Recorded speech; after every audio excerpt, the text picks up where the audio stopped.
Sarah, the real simple mama, and I'm here. We have survived. We've had crazy, crazy rain because of the hurricanes being here in South Texas, and I just wanted to do a quick video to show you just kind of a recap, like, hey, look at this in action as far as reinforcing your coop. If you are anywhere in a hurricane zone, or even, like I said, we're in South Texas, but we still technically have a hurricane season, which is approximately June to November. I have another video about just barricading your coop and preparing your chickens for hurricane season with all the rain. And I wanted to show you just really quickly what everything looks like. We had so much rain yesterday that the drainage on our property, we have that river rock that takes the drainage basically down out of the property under the fence right there. But as you can see just from the debris everywhere, I mean, our entire yard was flooded last night. We had put the kids to bed, and my husband and I were like, oh crap, and came running out here in our rain boots, and I didn't even bother with an umbrella because I needed my hands. The chickens are fine, everybody's okay. So I wanted to show you just a couple of more tips. The good news is that the coop, everything in there is fine. Their food is completely dry. I don't have to replace any bedding at all. All of the PDZ under the roost bars, as well as the nesting boxes, everything is dry, thank God. So none of that is messed up. None of that has to be replaced. And it's basically due to two things. The first one is that I was reinforcing the windows in a lot of this zone. I'm using tall kitchen trash bags, or you can reuse potting soil bags, chicken food bags, dog food bags, whatever, to just barricade. And that's more for, the wind aspect, right? Because if rain is falling straight down, it's not necessarily a problem. The other thing that I did is I built up the ground in there with just like cheap dirt that's like maybe $2 a bag. And I put, I don't know how many 40-pound bags in there, probably at least 4 or 5. But basically the ground in there is higher than the ground out here. So everything in there is pretty much dry. You can see where Gracie is in there right now. It's pretty dry. And this was all, completely flooded. It was like stepping in inches of water in the middle of my yard. Very surreal, but they are okay. My poor quarantined birds. If you haven't seen my other content, I'm introducing 2 new chickens to the flock. They're 2 Easter eggers. There they are up there. Those poor girls, because there's not a solid tray down on the bottom. I thought this time I was integrating new birds, I thought, oh, you know what? I'm not going to put the tray down, this tray that goes on the bottom of the kennel, because it's just a bigger pain to try to clean their poop. I'm just going to like spray or just spread some pine shavings around on the ground, which you see has now, flooded out all over the place because of the water. So they were standing on pine and on just the wire bottom of the cage.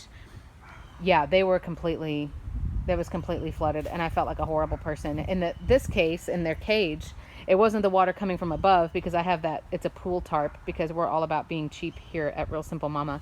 That was covered up all the way. So their food actually stayed dry. Their roost bars that they're on right now stayed dry. It was the water coming up from underneath that was the problem. So now I've reinforced all of that with plastic, and they're basically just going to poop on plastic. And luckily, they will be out of quarantine either tonight or tomorrow night, depending on when we have time to cut their wings. And so that problem is almost gone. But I felt really bad for them. But the good news is, with all of the ridiculous rain we got, like I swear we got 6 inches in an hour. Like it was crazy. My coop was good. They were fine. And if we had been able to come out and clip their wings, I probably would have just clipped them and thrown them up, with the other girls. But it was raining too hard for us to try to do that with these. Those 2 Easter eggers they're quite wild. They don't like being touched. They're very, they're very wild. They're not super friendly, cuddly birds. So it was like, no, we're not going to deal with that, in the midst of this storm. But everything here is okay. But it was crazy. And of course, everything just looks like a mud pit now. And it's Friday right now. We're supposed to get more rain all throughout the weekend. But hopefully not like it was. So my girls are they have food and water, and it's not hot, thank goodness. I've opened this up so we can try to get some more breeze circulating through there. But everybody has food and water. Everybody's feet look good. I'll check again tonight. You got to watch when there's a ton of rain also for diseases and injuries on your birds, particularly on their feet. Oh, there goes one of them. Because if they get one little cut on their feet and they're walking around, I mean, that can happen anytime, but particularly when the ground is really wet and there's all the germs and stuff that are being activated by the water, they can get what's called Bumblefoot. And it's a big, huge, nasty, pussy blister on the bottom of their feet And they will try to hide it. Remember, if you haven't seen my predator video, they will try to mask it because they don't want the rest of the flock to know that they're hurt, that they're weak, right? Because then they get pecked and they get attacked and they're not defended. But Bumblefoot can get really bad really quick. So I'm going to wait until they're sleepy. What are you doing, Gracie Bird? She's really come around too as far as being friendly now. She was eating out of my hand this morning. Gracie Bird. She's sassy. But I wait until they're already up and they're asleep and they go on up to roost on their own, and then I go in there and open the door, and basically it's just, pick up a bird and check their feet and pick up a bird and check their feet. I haven't had to treat for Bumblefoot before, either surgically or otherwise, but that's just another thing to watch out for. And you can't just say, oh, they look like they're walking fine, so they must be fine. Nope, because chickens will hide injuries and they'll hide illnesses. So I will check them again tonight and make sure they're good. But just a quick hello to say, yay, my strategies for hurricane proofing the coop have worked so far. So these 3 girls, my veteran girls, they were totally fine. They were like, is there a storm? Like, is there something going on? I don't know. They didn't even really notice. They were fine. It was these poor 2 girls where it was like, oh my gosh. So running out here in rain boots and messing with stuff, but they're okay. And they've only got 1 more day in quarantine, and then we'll clip their wings and they will be out with the rest. Chick, chick, chick, chick, chick, chick, chick. But I'm Sarah, the Real Simple Mama. If you have suggestions, if you have questions, if you have, hey, how would you handle this? My daughter is over there barefoot in the mud. That's my girl. Just put comments down here. I love teaching you guys, but I also love learning from you.